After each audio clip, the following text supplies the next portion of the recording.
In this section, we will explore how containerization helps in shipping and deploying APIs. Container technology solves three major problems for development and operations teams. Developer versus operations divide, works on my system, dependency chaos.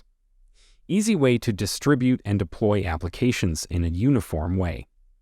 Manage deployed applications for version, scale, and performance. Here are some advantages of container technology. Speed of delivery. Resource utilization and cross-platform. Helps in improving repeatability. Scalability to tens to 1000s. Faster feedback and can be used earlier in SDLC. Auditable as it is stored as code.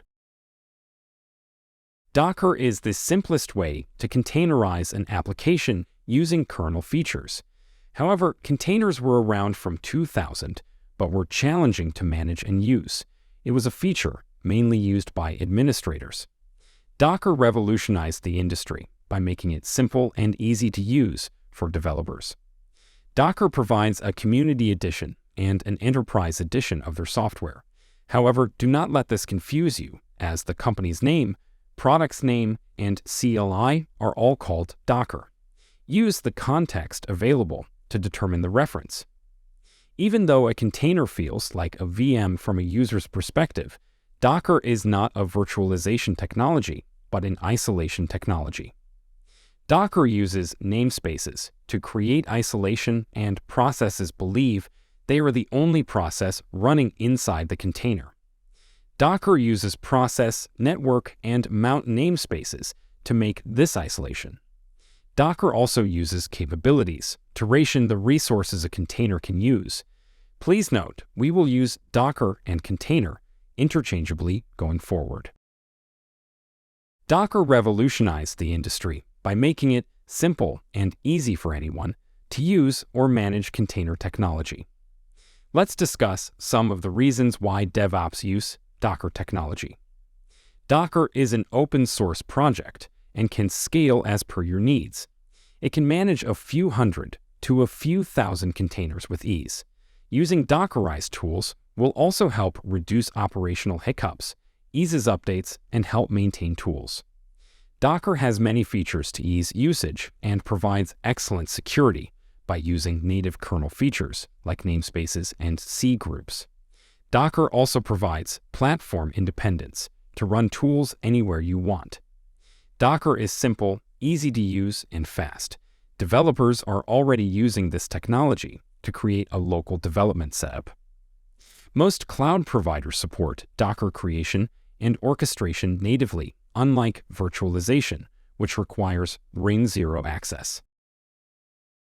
Docker or container is not a virtual machine, even though it gives you an impression of a VM. Docker doesn't use a guest operating system, OS, but shares the host's kernel. In short, Docker is not a virtualization technology. In layman's terms, imagine it as an isolation technology. Please note that Docker is not a sandboxing technology. Like most things in technology, Docker is far from perfect. Let's discuss some of the cons of using Docker technology.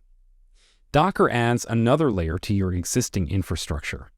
Though it seems easy to start at first, every layer needs to be changed to reap the benefits. Even though Docker is secure by default, many things can go wrong while configuring the system. Docker is not genuinely cross-platform, as it has performance overheads in any OS other than Linux, leading to deployment issues. As it is a relatively new technology, log management lacks both free and commercial tooling compared to traditional SIEM and log systems. Coupled with the above concerns, it has poor GUI support, a lack of mature security tools, no bare metal support, and no native orchestration. Docker Swarm previously used to be the orchestration system from Docker Inc. When people talk about containers, they like to assume it's just another virtualization technology. However, that's not true. Docker is not a virtualization technology, but uses Linux kernel features to provide segregation or isolation of resources, process C groups, so on. We must understand the major differences between virtualization and containerization. The above diagram compares virtual machines, VM, with containers. On your left, you have a VM, a Type 2 hosted hypervisor, for example, VirtualBox, VMware Workstation, or Fusion. The other type of virtualization is Type Bare Metal Hypervisor, which runs on the Bare Metal OS, for example, Citrix server. On your right, you have a container. No wonder a container feels like a VM with its own process space, network space, which allows you to install software, run services, etc. However, there are substantial differences when it comes to containers. As you can see, a container uses the host's kernel. There's no guest OS, and as such, it can't boot a different OS, can't load new kernel modules. A container is just a bunch of processes running on the host machine, where those processes are tricked to believe that they are the only ones running. Container technology provides isolation.